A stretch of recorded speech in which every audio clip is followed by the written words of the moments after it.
In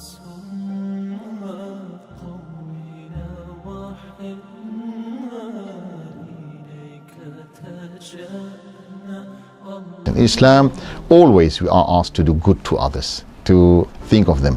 One of the valuable things in Islam is what we call it ithar. Ithar means to put the needs of others prior to your own needs. And it is admired that one of the characteristics of believers is that although they are in need, but they try to give priority for others. A tradition by the commander of the faithful, Amir al-Mu'mineen alayhi salam, states he was speaking to his son, Imam Hussain alayhi salam, and he says to him, أحب لأخيك ما تحب لنفسك. Now this is a principle that for anyone to abide by it would obviously attract the hearts of anyone around the world to that person. أحب لأخيك ما تحب لنفسك واكره له ما تكره لها. Love for other people what you love for yourself, and hate for others what you would hate for yourself. Of course, if you compare this to other similar slogans, so to speak, such as do unto others what others would do unto you, you'll notice the huge contrast. Do unto others implies that if someone did something that's not very nice or nasty to you, that you could return that sort of gesture with a similar act. Whereas in this statement, the commander of the faithful is giving a most beautiful manifestation of humanity. He says, love for others what you love for yourself. If you love to be respected, then respect others. If you love to be loved, then love others. And hate for others what you would hate for yourself. If you hate to be lied to, never lie to other people. And this, I think, really creates the basis of a perfect utopian paradise. A society where people respect one another, love one another, because there's no one in the world that we love more than we love ourselves. And if we treat other people the way we would like to have other people treat us, imagine what sort of society we end up having.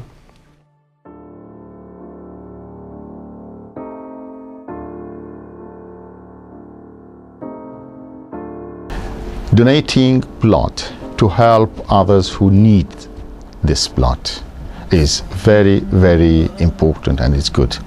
In fact, any act which leads to helping others and assisting them with whatever needs they have, for example, when certain type of blood is not available, I mean, it is good to give blood for helping others, and it explains how Muslims are caring for others and think that they can help, they can offer something, they can be part of this society in a sense, that when by giving the blood they are going to rescue the life of a person.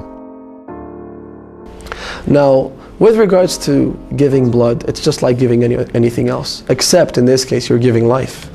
You really are offering the chance for people that are very sick, people that are in need for blood, to basically be born again. And so when you're saving someone's life by giving your blood, you're in fact, according to the Quran, and the Quran actually quotes the Old Testament in saying that if you save one person, it's as if you have saved the entire human race. And if you kill one person, it's as if you've killed the entire human race.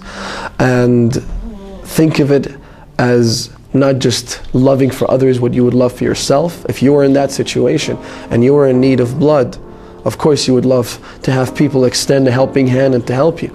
But think of it also as a positive gesture to save someone's life. So there's no doubt that it's by far one of the best forms of giving.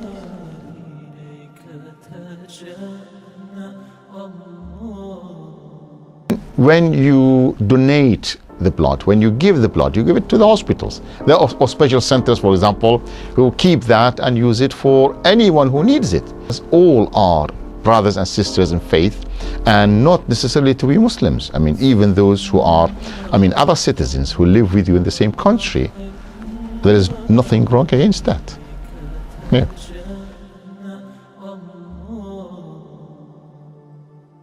Because the tragedy of Karbala was always remembered, that Imam Hussain gave his blood for those values, for those merits, for those objectives, and those good values which are core values in Islam. Justice, sacrifice for humanity, sacrifice for what helps people to have a better understanding about life. So if we commemorate that sacrifice of Imam Hussain alayhi salam by something that, okay, the blood of Imam Hussain was shed, but we share with him to suffer or feel that we are giving something. The whole concept of Imam Hussein's revolution is based on the notion of sacrifice. It's based on sacrificing what is dear, what is important, for something that is even more important.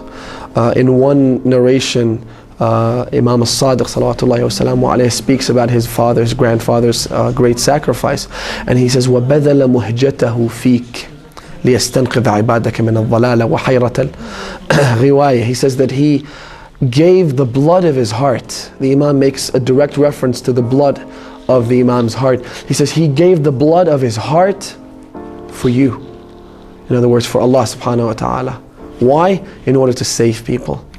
So the blood of the chief of the youths of paradise, the master of martyrs, Abi Abdullah al-Hussein, was given as a sacrifice. I think when it comes to donating blood for sick people, for people in need of blood donations, once again we're talking about sacrifice.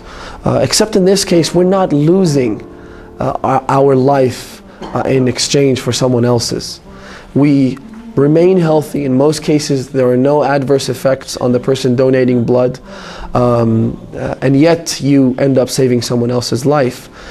So it is a beautiful act of sacrifice, while at the same time you help others without doing any damage to your health, which makes it even better.